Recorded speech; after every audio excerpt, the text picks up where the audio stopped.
Bonsoir, bien-aimés dans le Seigneur. L'exhortation de cette soirée est tirée dans 1 Roi 19 à 20. La Bible déclare: Élie est découragé.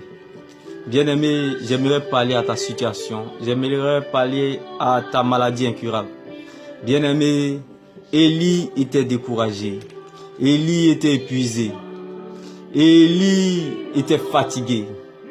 Bien-aimé, Élie était un sans-papier. Élie était un sans-abri. Élie était un démuni. Élie était un clochard. Élie était un SDF. Élie était un oublié. Élie était un délaissé. Élie était abandonné. Mais bien-aimé, pendant que les gens pensaient et regardaient Élie comme un pauvre, comme un moins que rien, comme un insignifiant, comme un vide, comme un zéro, comme un homme sans valeur, Dieu voyait un prophète des nations. Pendant que Élie était dans l'incertitude, dans la confusion, dans la désolation, Dieu voyait, bien-aimé, un prophète des nations. J'aimerais parler à la situation de quelqu'un. J'aimerais parler à la vie de quelqu'un. Bien-aimé, ce que Dieu te réserve, comme le cas d'Élie, est plus grand que ce que tu regardes, que tu vois aujourd'hui. La réalité n'est pas la vérité, mais la vérité est la réalité, qui est la parole de Dieu. La foi, c'est voir ce que les yeux n'ont pas encore vu.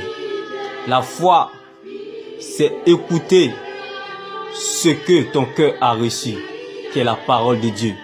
C'est accepter d'écouter ce que ton cœur a reçu, qui est la parole de Dieu.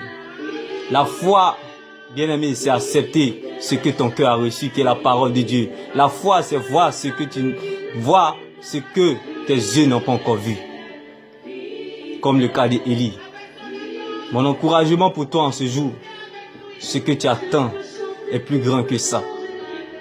Ce qui arrive est plus grand que pour toi.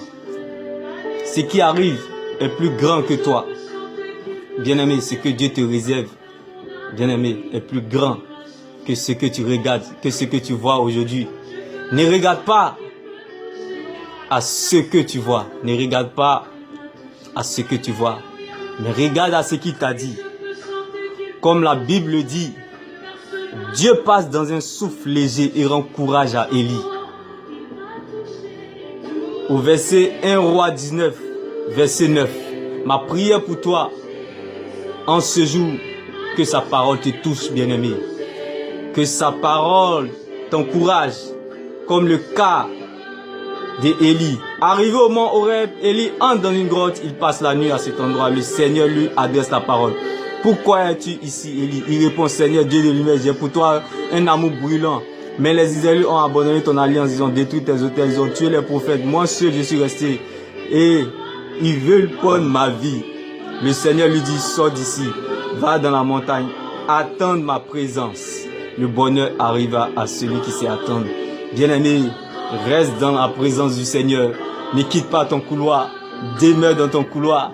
À chacun son couloir. Chacun dans son couloir, bien-aimé. Oui, bien-aimé.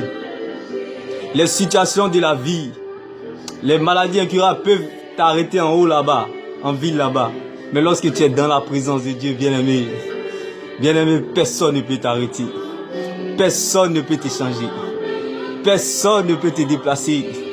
Lorsque tu es dans la présence de Dieu, bien-aimé, demeure dans ton couloir. Ne quitte pas ton couloir, bien-aimé. À chacun son couloir. Que la parole de Dieu soit ton couloir. Quels que soient les temps et les circonstances, que la parole de Dieu soit ton couloir. Demeure dans ce couloir. Attends la présence de Dieu. Attends le feu du Saint-Esprit, bien-aimé. Car c'est la puissance qui fait la différence. C'est son esprit qui fait la différence. Attends-toi au Dieu de la dernière minute. Attends-toi au Dieu du temps additionnel, bien-aimé. Car pendant que les gens pensaient et voyaient Élie comme un clochard, Dieu voyait un prophète des nations.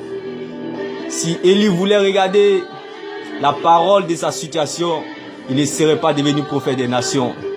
Bien-aimé, si Élie voulait regarder la parole de sa douleur, la parole de ses pleurs, il ne serait pas devenu un prophète des nations.